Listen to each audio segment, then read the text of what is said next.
ဆုံးနေတဲ့ပေးညာတဲ့အပြိုကြီးဒီလေဟို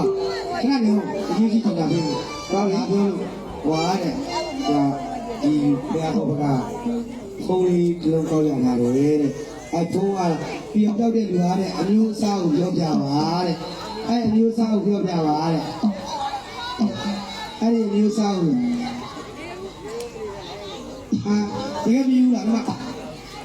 ဒီလိုပေါ့ဆိုရဒီမှာလေးကိုယ်စမပဲနောက်တယ်အောင်မယ်ဟမ်ဒီမှာမမြင်ဘူးဟိုမှာဒါလေးလာရမှာဆိုင်နေမင်းပြန်တော့တခါကြီးမရှိလေးတော့မမြင်ဘူးလားအဲ့ဒီဘုံလေးကိုမအောင်ပြောနိုင်ရင်ရမယ်အမျိုးအစားကိုနော်ဒီချာပြောပါဒီကလည်းပြန်ပြောပါနော်